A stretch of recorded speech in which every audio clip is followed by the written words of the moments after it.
جو بھی بات کی الحمدللہ ٹھوک بجا کر بات کی. اعلیٰ حضرت فاضل بریلوی رحمۃ اللہ علیہ کی تحقیق کو الحمدللہ میں نے فالو کیا اور اسی تحقیق پر ہوں. اعلیٰ حضرت سے سما کے بارے میں سوال ہوا، ملفوظات شریف پڑھ لیجئے، فتاوی رضویہ شریف پڑھ لیجئے. ملفوظات میں سوال ہوا، ایک پیر صاحب کہتے ہیں کہ میں آلات موسیقی کے ساتھ، یہ ڈھول وغیرہ کے ساتھ محفل سما سنتا ہوں اور بہت بلند مقام پر پہنچ جاتا ہوں. اعلیٰ حضرت نے فرمایا وہ ٹھیک کہتا ہے، وہ جہنم کے قریب پہنچ جاتا ہے. یہ جن کے آپ نے نام لکھے ہیں نا، ان سے محفل سما کے جواز پر کوئی ایک حدیث تو لا کر دکھائیے آپ. یہ اپنے فعل کے ذمہ دار ہیں بھائی. ہم قرآن کی بات، حدیث جو اللہ کے رسول کا فرمان ہے، جو اس کی مخالفت کرتا ہے وہ خود اس کا ذمہ دار ہوگا. اعلیٰ حضرت کی تحقیق یہ ہے کہ محفل سما جو ساز کے ساتھ ہو، جس میں ڈھول تاشے اور یہ تمام چیزیں شامل ہیں، یہ حرام ہے، حرام ہے، حرام ہے. اعلیٰ حضرت فرماتے ہیں کہ جو اس محفل کو منعقد کرتا ہے اس کا وبال سب کے برابر ہوگا. جو پڑھنے آ رہا ہے اس کا بھی وبال گناہ منعقد کرنے والے پر، جو سننے جا رہے ہیں اس کا گناہ اور وبال بھی منعقد کرنے والے پر، اور تینوں ہی کو عذاب اللہ تعالیٰ کرے گا. تو بات صرف یہ ہے کہ جو کوئی عالم دین اگر سن رہا ہے وہ اپنے فعل کا ذمہ دار ہے، اس نے اس کو جواب دینا. اور سیدھی سی بات یہ ہے، فی زمانہ قوالی سے دین کی کیا خدمت ہو رہی؟ کوئی خدمت کا ایک موقع آپ مجھے بتائیے. وہ قوال جو باوضو نہیں ہوتے، باشرہ نہیں ہوتے. ملیر میں ایک بہت بڑا ایک پیر خانہ ہے، میں وہاں اتفاقاً چلا گیا. اتفاقاً سے مطلب یہ کہ میں نے انہیں تاریخ نہیں دی تھی. ہمارے ایک دوست ہیں، وہ زبردستی مجھے کہنے لگے مولانا آپ چلیں. مجھے نہیں پتا کہ وہاں قوالیاں وغیرہ ہوتی ہیں. عرس کی محفل تھی، میں چلا گیا. اب وہاں قوال بیٹھے ہوں، انہوں نے جو اشعار پڑھے وہ کلیتاً شرک پر مبنی تھے. میں نے اسی وقت پیر صاحب سے کہا حضرت جی یہ تمام مریدوں کو آپ نے لے کے جانا ہے جہنم. اور میں نے کہا ہمیں کیوں گناہگار کرتے ہیں، اس لیے ہم قوالوں کو سننے کے لیے بیٹھے. اسی وقت اٹھ کر میں وہاں سے نکلا. میرے ساتھ 2-4 آدمی اور بھی تھے بطور گواہ. بات صرف اتنی سی ہے کہ میں اپنی بڑائی کے لیے بات نہیں کر رہا. بات وہ ہے جو درست، جس کو تسلیم کیا جانا چاہیے. بزرگان دین اعلیٰ حضرت کی جو تحقیق ہے اس کو پڑھیں آپ پہلے، اس کے بعد کوئی بات کریں. قوالی میں ساز استعمال ہوتا ہے جو مطلقاً منع ہے. خواجہ صاحب سے کوئی ثابت کرے کہ خواجہ صاحب کے زمانے میں جو محفل سما ہوتی تھی اس کے اندر یہ ساز ہوتا تھا. میں نے آپ کو خواجہ صاحب کے حالات میں بتایا تھا کہ قوالی کی اصل کیا ہے. قوالی بزرگوں کی یہ قول سے بنی ہے، بزرگوں کے اقوال کا نام قوالی.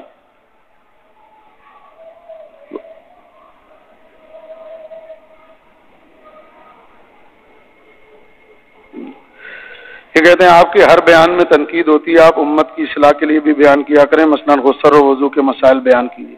حضرت جی سب سے بنیادی چیز عقیدہ ہوتا ہے. شیطان کے عمل میں کوئی کمی اور کھوٹ نہیں تھی، عقیدے میں کھوٹ تھی. نماز روزے کے مسائل تو یہ دعوت اسلامی کے بھائی جو ہیں نا یہ بھی سکھا رہے ہیں اور بھی لوگ سکھا رہے ہیں. عقیدے کتنے لوگ بتا رہے ہیں. جس آدمی کا یہ عقیدہ ہو کہ نبی پاک معاذ اللہ چمار سے بھی زیادہ ذلیل ہے، ہمیں حق نہیں ہے کہ اس آدمی پہ تنقید کی جائے، اس کے غلط عقیدے کا پردہ چاک کیا جائے. جو یہ کہتا ہو کہ نبی مر کے مٹی میں مل گیا، جو یہ کہتا ہو کہ حضور کو اردو دیوبند سے بولنی آئی، علماء دیوبند نے اردو سکھائی، جو یہ کہے کہ نماز میں نبی کا خیال میاں بیوی کے تعلقات کے خیال سے زیادہ برا ہے، اس کے اس برے عقیدے اور نظریے کو کا پردہ چاک کرنا چاہیے یا نہیں کرنا چاہیے؟ آپ کہتے ہیں ہر تقریر میں، میری تو ہر سانس میں تنقید. کل رات حیدرآباد میں جلسہ تھا، مجھے بتایا گیا کہ اس علاقے پر پھلیلی کا علاقہ تھا، وہاں ایک دن پہلے دیوبندیوں نے جلسہ کیا.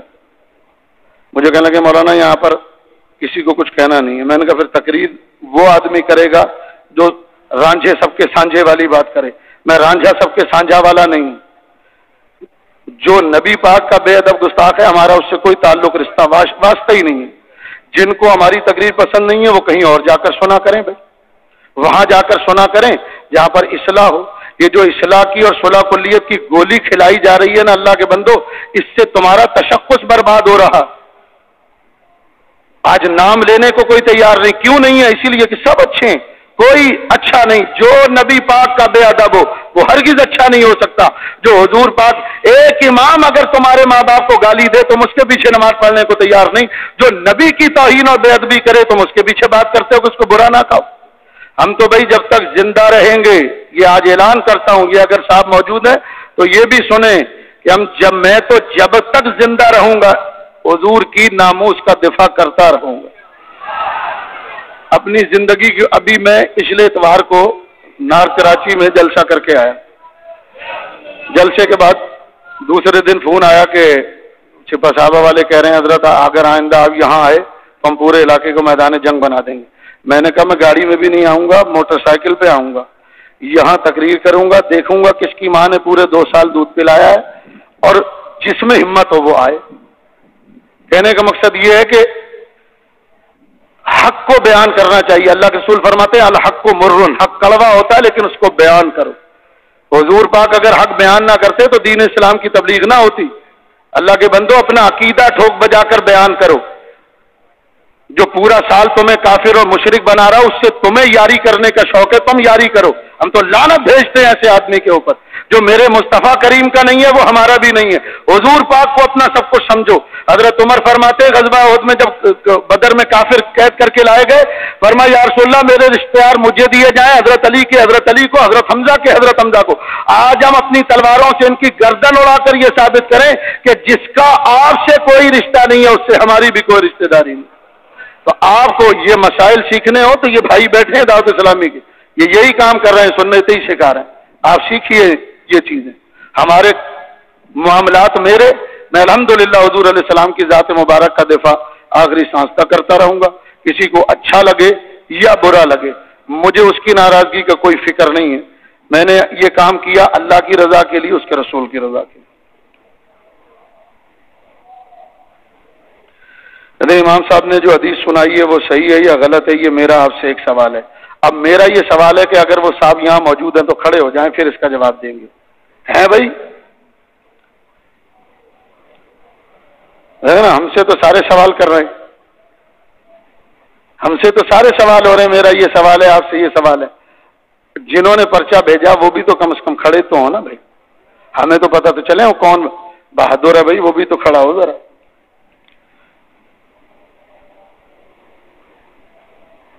دیکھتے ہیں کہ ممبر شریف پر کھڑے ہو کر چندہ مانگنا جائز ہے یا نہیں۔ حضور نبی کریم علیہ السلام ممبر پر بیٹھ کر چندہ نہیں لیتے تھے تو کس پر بیٹھ کر لیتے تھے؟ صحیح بخاری سے حدیث پیش کروں گا میں اور سیاح کی کتابوں سے۔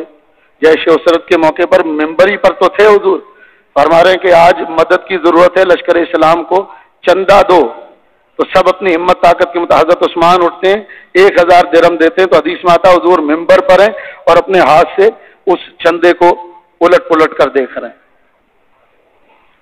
تو سوال ضرور آپ کیجئے، تنقید کا آپ کو حق ہے۔ آپ علماء پہ تنقید نہیں کریں گے تو کس پہ تنقید کریں گے؟ آپ کی تو گھٹی میں یہ پلایا گیا ہے بھئی، آپ کی تو گھٹی میں یہی ہے کہ علماء پر تنقید کرو۔ بالکل تنقید کرو، ہمیں برا نہیں لگتا، آپ تنقید کریں۔ لوگ رسول اللہ پہ تنقید کر رہے ہیں۔ دیوبندیوں نے لکھا ہے کہ اللہ جھوٹ بول سکتا، وہ امکان کذب باری تعالیٰ کے قائل ہیں، تو کیا ان کا یہ عقیدہ لوگوں کو نہیں بتایا جائے گا کہ ان لوگوں سے بچو جو اللہ کے لیے یہ عقیدہ رکھتے ہیں؟ انہوں نے لکھا اللہ کو کسی کام کا اس وقت تک پتہ نہیں چلتا جب تک وہ کام ہو نہیں جاتا، تو اس کا مطلب یہ کہ اللہ دائمی عالم نہیں ہوا۔ اب یہ بات اگر بتائی جائے تو کہتے ہیں تو تنقید ہے۔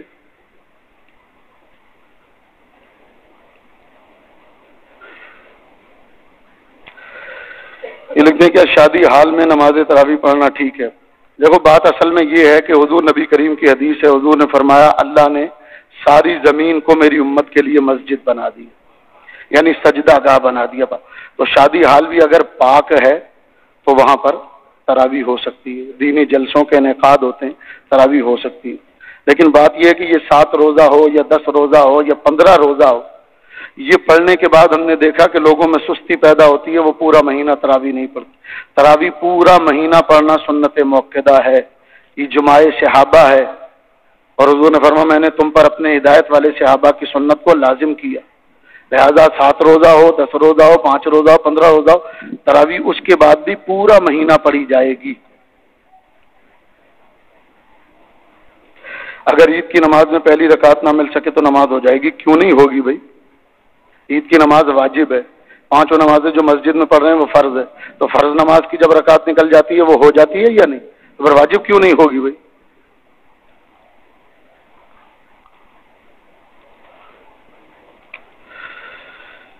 جب یہ میں نے اعلان کیا تھا گزشتہ سالوں کی طرح اس سال بھی ہماری مسجد میں تراویح کے بعد تفسیر قرآن، مختصر تفسیر اور قرآن کی آیات کا خلاصہ ہوگا، تو اس میں بھی آپ حضرات شریک ہوں۔ 17 رمضان المبارک کو یوم بدر اور 21 رمضان المبارک کو یوم علی، حضرت علی کی شہادت، اس کا بھی پروگرام ہمارے ہاں مسجد میں 3 روزہ شرابی جو ہے ہمارے ہاں شبینہ ہوگا، یہ 20 رمضان، 21 رمضان اور 22 رمضان۔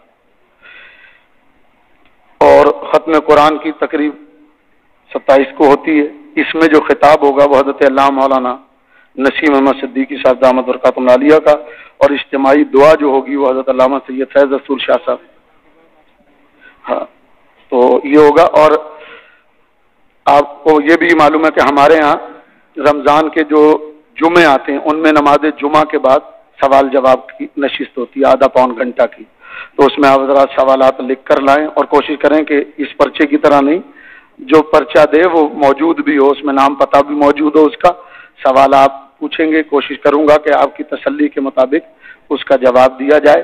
تو یہ ہمارے ہاں آخری جو جمعہ آتا ہے رمضان کا، تو ہمارے ہاں جمعۃ الوداع کے بعد نعت خوانی ہوتی ہے نماز عصر تک، تو اس میں بھی آپ حضرات نے شریک ہونا۔ آج سے انشاءاللہ العزیز جو مہینہ شروع ہوگا وہ اللہ تبارک و تعالیٰ کی رحمتوں برکتوں کا ساتھ اس مہینے میں دعا مانگیں، اللہ تعالیٰ پاکستان کو بالعموم اور کراچی کو بالخصوص امن کا گہوارہ بنا دے، کراچی میں سکون، چین، امن قائم ہو جائے، ملت اسلامیہ کی بیداری کا یہ مہینہ بن جائے، مسلم حکمرانوں کو غیرت مند اللہ تعالیٰ اس مہینے کے اندر بنا دے، اللہ کریم ہم سب کے رزق میں وسعت عطا فرمائے۔ وآخر دعوانا الحمدللہ رب العالمین، سنت ادا فرما دے۔